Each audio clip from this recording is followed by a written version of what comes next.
अस्सलामुअलैकुम। आज की मेरी रेसिपी है कीमा भरे करेले। तो चलिए शुरू करते हैं।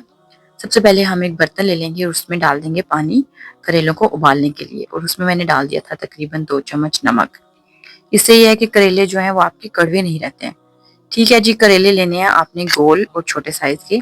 अगर आपके पास बड़े भी हैं तो देखिए इजीली वो कट हो जाए ना, उसके अंदर से आप बीज निकाल के साफ करके तो फिर उसको पानी में डाल दीजिए। जब तक ये बॉयल देखें आ रहा है तो मैं इसको सब करेलों को अलग निकाल दूंगी एक छन्नी में, ताकि उनका पानी जो है वो निकल जाए।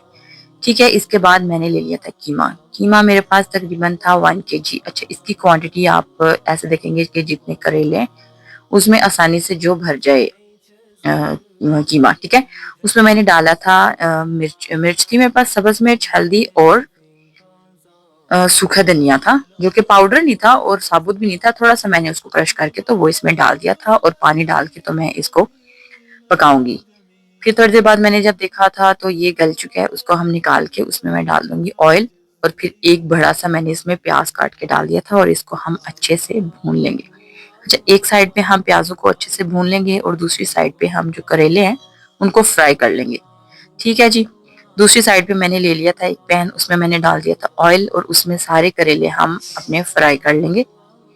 अच्छा, हमने आग जो है वो बहुत ज्यादा तेज नहीं करनी, क्योंकि फिर करेले जल जाते हैं। ऐसे हम हल्का सा आग को रखेंगे ताकि करेले अच्छे से जो है ना वो लाइट से ब्राउन हो जाएं। दूसरी साइड पे मैंने कीमा जो है उसको मैं भून रही हूँ ऑयल डाल के, अच्छे से इसकी स्मेल जो है वो खत्म हो जाए। अच्छा, मैंने इसमें कोई भी और मसाला नहीं डाला, क्योंकि जब हम इसकी ग्रेवी डालेंगे तो उसमें हम मसाले ऐड करेंगे। करेलों के मैं साइड चेंज कर रही हूँ। एक साइड से वो लाइट से ब्राउन हो चुके थे, दूसरी तरफ भी करके हम इसको अच्छे से ब्राउन कर लेंगे। और फिर मैंने इसको एक बर्तन में निकाल दिया था जब ये अच्छे से ब्राउन हो गए थे। आप अपनी मर्जी के हिसाब से कर सकते हैं, अगर आपको ज्यादा ब्राउन करना है तो आप ज्यादा ब्राउन भी उनको कर सकते हैं।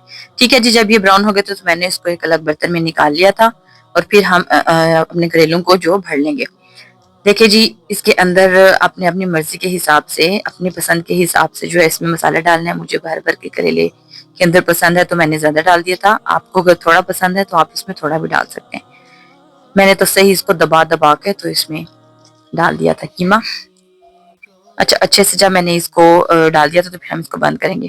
अच्छा, बंद करने के मेरे पास दो तरीके थे। एक में तो मैंने इस पे टूथपिक लगा दिया था, लेकिन इसके लिए ये होता है कि बच्चों ने खाने होता है, तो मुझे ये डर था कि कोई टूथपिक टूट के तो मसाले में ना चले जाए, इसलिए मैंने ये सिर्फ आपको दिखाने के लिए कर दिया था। बाद में मैंने सारे करेलों के ऊपर धागा लपेट के तो उनको बंद कर दिया था। ठीक है, ये देखें जी, ऐसे मैंने कर दिया था, लेकिन मैंने बाद में टूथपिक निकाल के तो इसको धागे से बंद कर दिया। अच्छा, धागे से बंद करने का एक फायदा ये भी होता है कि जब आप इसको बंद करें ना, तो जो भी इसमें एक्स्ट्रा ऑयल होता है ना फ्राई करते वक्त करेले में होता है, वो भी इसका निकल जाता है। ये देखिए, जैसे जैसे मैं उसमें धागा लपेटी जा रही हूँ उसका अच्छा खासा ऑयल जो है वो निकल रहा था। तो ये अच्छा है, क्योंकि फिर आपको ज्यादा ऑयली खाने को नहीं मिलते हैं। अच्छा, फिर मैं इसके लिए अब ग्रेवी बना लूंगी, तो उसके लिए मैंने लिया था ऑयल। उसमें डाल दिया था मैंने एक प्याज। प्याज जब लाइट ब्राउन हो जाएगा तो फिर मैं उसमें डाल दूंगी अदरक और लहसुन का पेस्ट।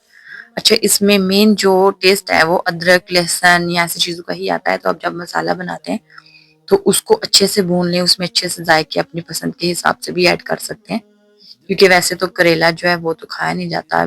जो आपने उसमें कीमा डाला है उसमें मैंने बहुत ही बेसिक से मसाले डाले हैं, इसलिए मैं इसकी ग्रेवी को जरा खट्टा और स्पाइसी थोड़ा सा रखूंगी।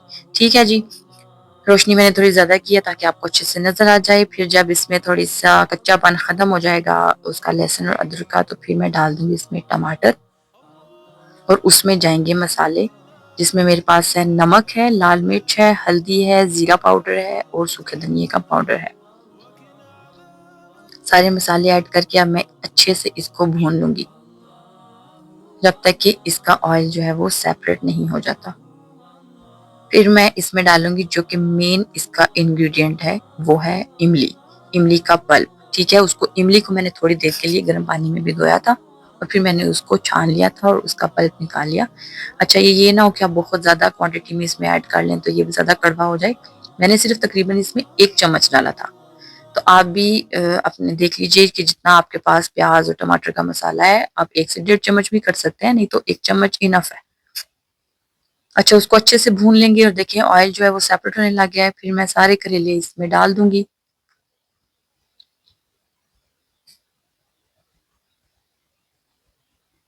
सारे जब करेले मैंने इसमें डाल दिए तो फिर मैं इसमें थोड़ा-सा पानी डाल के तो इसको बंद करके हल्की आग पे पकने के लिए रख दूँगी। ठीक है, ये देखें जी। फिर मैंने डाल दी थी इसमें थोड़ी-सी सब्ज़ मिर्च और थोड़ा-सा मुझे ना पानी इसमें एक्स्ट्रा लग रहा था तो मैंने दोबारा से इसको बंद कर दिया था और 5 मिनट के बाद तकरीबन मैंने इसको खोला तो इसका ऑयल जो है वो सारा सेपरेट हो गया और पानी खुश्क हो चुका था। देखा, सारा पानी इसका खत्म हो चुका है और बस ग्रेवी रह गई है। अच्छा, ज़्यादा आपने चम्मच नहीं हिलाना क्योंकि ये ना हो करेलों के अंदर जो हमने कीमा भरा हुआ है वो भी निकल आए। अच्छा, सेम यही प्रोसेस आप आलू का अगर आपके पास कोई मसाला पड़ा है तो आप वो करेले में भर सकते हैं। खाली प्याज़, अदरक, लहसुन का पेस्ट बना के वो भर सकते हैं। वो आपकी चॉइस है। इस रेसिपी को ज़रूर ट्राई करें, आपको ज़रूर पसंद आएगी क्योंकि करेलों का मौसम अब खत्म होने लगा है तो आप एक दफ़ा ज़रूर ट्राई कीजिएगा और मेरी नेक्स्ट वीडियो आने तक के लिए अपना ख़्याल रखिएगा। अल्लाह हाफ़िज़।